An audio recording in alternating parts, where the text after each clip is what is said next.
This is your wake-up call. The British government is pushing forward with plans for a national digital ID system. They've called it the Brit Card. And if that name doesn't send a chill down your spine, you have not been paying attention. Now let's call it what it really is. The Brit Card is not about making your life easier. It's about making you easier to track, control, and punish if you step out of line across whatever line of the day is deemed important. They've wrapped it up in slick PR language about streamlining services and enhancing security and making sure that the Windrush scandal never happens again, because people who are allowed to live here will have the proof that they do so. They're also telling you all through the press that this will stop people coming over here on small boats. That is patently untrue. It isn't just about proving who you are online. That all sounds rather lovely. This is about building a centralized, state-controlled digital identity system that could be used, will be used, to link your finances, your medical history, your travel movements, your social media activity, even your social activity in real life, and more. It's quite frankly a digital dog tag, and once it's clipped around your neck, you will not be able to take it off. So let's start with the basics. What is this Brit Card? According to leaked briefings and government statements, and frankly any of us who've been paying attention knew this was coming, the Brit Card is going to act as a unified digital identification that every British citizen can use to access public services, to prove their identity, and eventually, though they won't say this part out loud, link with your banking, your health, and your travel movements. They're calling it optional for now, but we've heard that line before. Remember vaccine passports? Yes, I do. They started as a temporary solution, but within weeks you couldn't get into a pub or fly abroad without one. Make no mistake, the Brit Card is the foundation of a surveillance state. Once in place, it will become incredibly easy to expand, quietly, incrementally, until it is essential for anything you want to do. You want to apply for a job? Brit Card. Rent a flat? Brit Card. Take a train? You guessed it. Brit Card. And once that is normal, it is no longer this so-called card. It is a digital chain. It is invisible, but it is ironclad. And once this is instituted, this woman's going to lose access to her bank account because of her reporting, meaning she won't be able to make reports like this anymore. I really think that this is one of the most, if not the most, important topics to be keeping an eye on right now. They just launched that nightmarish social credit score system in China. Less than a week later, we see the rollout of a similar system by Australia using their form of digital ID. Then, just a few days later, we're seeing the plan being rolled out for how this is going to hit Britain. It's going to start spreading like wildfire. Now that the dominoes have started to fall, they'll want to roll this out in as many places as possible, as quickly as possible, before people start hearing the reports of how this is being used against citizens for control. They don't want us to catch on before it's too late for us to do anything about it. But I'm starting to feel like I'm screaming into the void. Everyone I bring this up to in my daily life just looks at me like they have no clue what I'm talking about. No one is paying attention. Hey, don't forget to hit like and subscribe if you haven't already, and don't forget to leave your thoughts on the videos and your theories in the comment section down below. Humans that once lived on farms and in rural areas, so-called wildlands, will be relocated to cities, now referred to as human settlements. And the idea is that if you concentrate populations into specific areas or zones, less energy usage, less water usage, and less transportation. So people will have less reason to leave home. They'll stay in their homes. They may even work out of their homes. And so they're not going to be using their cars. They're not going to be using energy. And they're not going to be using water. Since, as we saw earlier, the UN is not big on property rights, It should come as no surprise that the first private property to be phased out will be single-family homes, what socialists at UN headquarters consider suburban sprawl. Instead, we the people will live in apartments and condos in megacities near railroad tracks. Our super tall dwelling units will all be built to UN-specified building codes authorized by ICLEI, COGS, the ADA, and a myriad of NGOs and other friends of sustainable development. While the animals run wild in continental corridors, we the humans will live in transit villages and smart cities. Smart growth, or new urbanism, is that ideology that says that you shouldn't have more space than you actually need. So if you're a couple of people living in a 3-bedroom house, well, you don't need that extra space. So why do you have it? There's a clear, concerted effort to make it really just about as miserable as possible to exist and use your own private transportation, own your own home. All impetus and incentive, in financial and otherwise, is to convince people that it is unsustainable to live in your own home, have air conditioning. It is their duty as a human being, as a global citizen, you see. You basically exist, and little more. Our high-rise, stack-and-pack dwelling units, complete with smart meters and smart heating systems, will make sure no one uses too much energy. And if they do, the energy police, with help from the neighbors and eye-on-the-street surveillance systems, will be right there to handle the situation.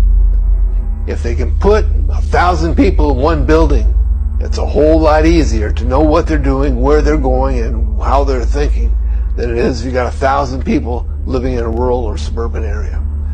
And so the stack and pack is multi-story buildings, multiple families living in the same spot, walking in and out of the same door, always being able to be managed. And smart meters play a big role in that management, as they can measure everything that you do in your life when you're using smart appliances. If you have a garden or a single-family residence, while you're watering your garden, you maybe have more than one bathroom, you're taking too many showers, you're using more than your 10 gallons of water a day. And this is unsustainable. So you need to be removed from your single-family residence. Anybody that's got a couple of acres of land and his own water supply and can grow his own food, these people are a threat to the collectivist society, because they aren't going to go to the politicians and say, please feed me, please clothe me, please give me shelter. That's the secret behind Agenda 21. They want people out of the country. They want corporations out there growing all the food and that kind of thing, but they don't want anybody living out there. To describe human settlements and the food sheds that sustain them as modern-day concentration camps might be a little over the top, because with no cars, parking lots, or air travel, everyone will walk and use bikes, so they will be fit and healthy.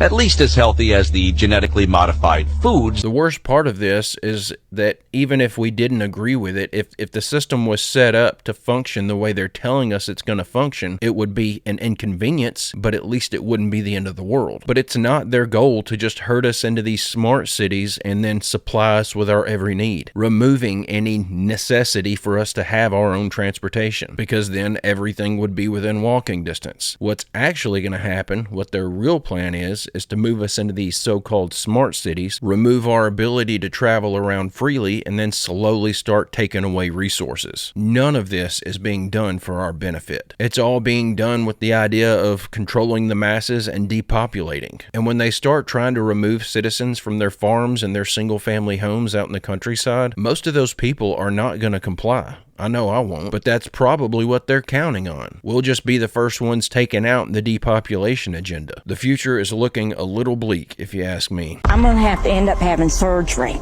And they said what they think that is coming from is the dust. They have 3 cease and desist orders against them. What are they after? They're breaking all the laws in North Carolina in how you're supposed to mine. A month-long saga in Mitchell County continues tonight. Angry residents voicing their concerns about a mine operating without a permit.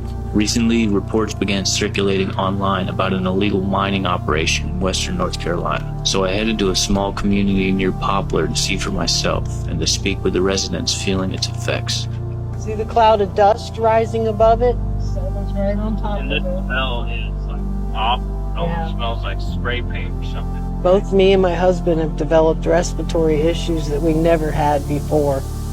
Nobody seems to know what it is. This is Cindy. She lives directly across the street from the mine and has developed severe respiratory problems from breathing in the air outside of her home. Like Cindy, many other residents of Mitchell County are still recovering from Hurricane Helene, and the mine is making that struggle even harder. Yeah, Helene came through and it did a lot of damage and took away a lot of the beauty, but the beauty was still there. It was a great area for families to get together and hang out and enjoy the river. That's gone. For them to come and do what they are doing, destroying our homes, destroying our peace, and destroying our health. And wildlife. And our wildlife. We're here to stop them because, like you've all got to hear, it's disrupting families' lives, environment, everything's unchecked, unregulated, illegal. North Carolina said they don't know who to charge. So we went diving, we uncovered that Horizon 30 LLC. Horizon 30 LLC. Horizon 30 LLC. Horizon 30, the operator of this mine operating without a permit, must immediately cease mining activity. Just 48 hours after I visited Mitchell County, a federal judge ordered the mine to shut down. But was this really the end? Beyond excited, thrilled, happy, we won. I'm trying to say we won today. This is Cody from earlier in the video. He sent me an update after he attended the court hearing and expressed how he was happy that the mine got shut down, but also warned that this could happen again. This can happen right now, right beside your house here in Mitchell, Avery, Yancey counties. We're not safe. We gotta protect ourselves. The strategy that Horizon 30, the company behind the illegal mine, used to operate for almost a year is a racket that's been used forever to continually exploit people and resources in Appalachia. And state laws are designed to make it easy for anyone else to run the same playbook. You see, Horizon 30 isn't just one company, it's a bunch of LLCs that operate through a strategy called shell company rotation, which allows them to shut down one LLC when regulators come knocking, shift the exact same operation to a freshly formed entity, and keep extracting resources while sidestepping fines, permits, and public accountability. And it won't stop unless we do something about it. We all knew that was coming after that hurricane. I'm still convinced that that was done intentionally, and it was done for this very reason. But think about this. The only reason that mine was shut down, even temporarily, was because there were people there to see it. What are they going to be able to get away with when they force all of us into these so-called smart cities and there's no one around to see what they're doing? It's going to be the Wild West of resource grabbing. The entire country outside of those city walls is just going to be this dirt hellscape that they've strip mined for anything of value. It's infuriating to me that the very people who make the laws that allow these companies to be able to pull stuff like this off are the same people screaming in our face about how we're using too many resources, telling us that we all need to be crammed on top of each other into one city block so that we can save the environment. The hypocrisy here is next level, but they don't see themselves as hypocrites because they don't even believe what they're preaching. They know it's all lies. There is no global warming crisis. There is no climate change disaster waiting around the corner. It's all one big deceptive agenda so they can get us undesirables under control and they can go out and do whatever they want without any pushback. Eugene Reuben Akers. I don't want any money for what I'm doing because hopefully this video won't come out until after my death. So I have nothing to gain, nothing to profit by telling you what I'm going to tell you. In 1968, my father was stationed at Cannon Air Force Base in New Mexico. We lived in Clovis, New Mexico. He was in the military police for over 20 years, and on his deathbed in 2002, we made a recording of what happened. Project Slam Dunk was the name of this. President Johnson in 1968, okay? In Cannon Air Force Base in 1968, he said by the time he got there, that there was already 2 large hangars that were connected. There was hundreds of dump trucks that came in and dumped sand and stone, and cement powder was powdered over the top of all that to make it look like a lunar landscape. They had men that fashioned it into a lunar landscape, he said. Okay, I've never known my dad to lie, so this all took me by surprise. You know, what's that all about? So anyway, he said that in front of the airplane hangars was pole framing with large canvas tents that was concealing the inside of the staging area. Inside the staging area, on flatbed trucks, was created the lunar lander that was reassembled back inside the hangars. All of the walls were painted flat black, and the ceilings as well. He was sworn to secrecy by the NSA, and they would put him in prison for breaking that oath. When Dad saw the moon landing on TV, he cried. He said he knew that what he had witnessed on TV was exactly what they recorded in that hangar. I really want to believe this. If you've watched this channel for any length of time, you likely know just how bad I want to believe this. I just wish this guy would have given a little bit more detail to his story, and maybe he did, and this isn't the full clip that he initially released. I just wish there was more that we could verify, but I don't know how to go about checking the information that he did give us. But I was hoping that maybe one of you have the know-how to do that. He did give his dad's name. Do any of you have the ability to find out if his dad is tied to that location and at the specific time where he would have had to have been there to be involved in this? Of course, I'm sure that even if he was, all of those records would have been manipulated or destroyed by now, especially after this video was released. And I'm not needing to confirm it for myself. I'm 100% certain that they faked the moon landing. But it would be really nice if we could finally prove that they faked the moon landing, so all the NASA defenders would wake up and stop buying the propaganda. Realizing that the moon landing was faked is usually a big enough revelation to make people start questioning everything else. If we could finally prove this, we might be able to wake a lot of people up. Samuel had spent the past year plagued by unexplained troubles that turned his life upside down. No matter where he went, strange events seemed to follow. Just 3 months before this footage was taken, he was suddenly fired from his job, accused of being responsible for a large amount of missing stock. What his manager didn't realize, however, was that something far more sinister might have been at play. Seeking answers and a sense of peace, Samuel turned to prayer, hoping his faith would bring him relief. But instead of comfort, what happened next left him shaken. Listen, I'm like going through a bad depression right now. Yeah, I'm like literally going through. Yeah, oh, you all right?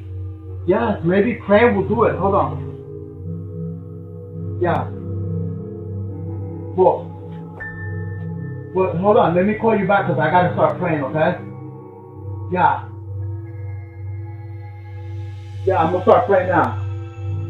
Yep. All right. Bye-bye. Bye. All right. Oh.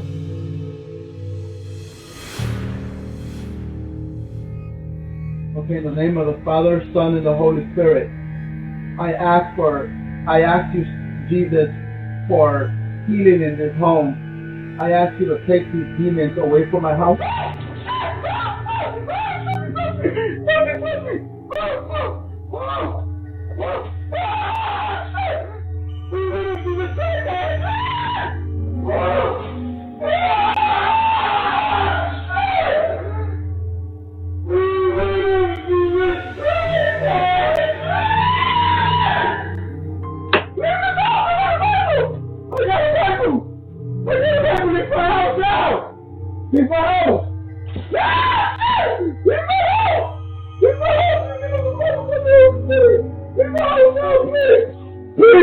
Leave my house now! Leave my house!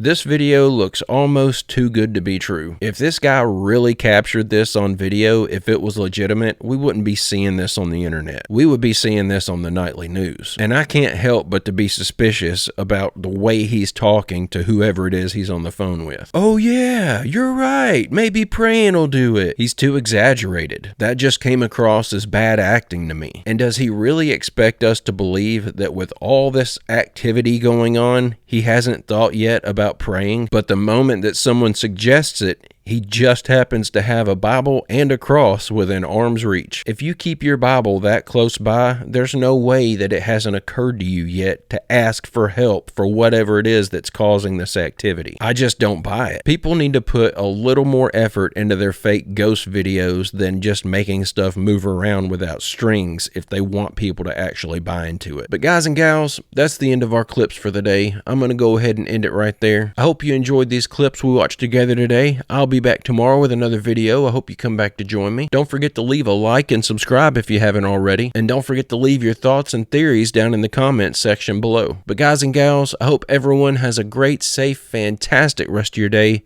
and I will see you all tomorrow.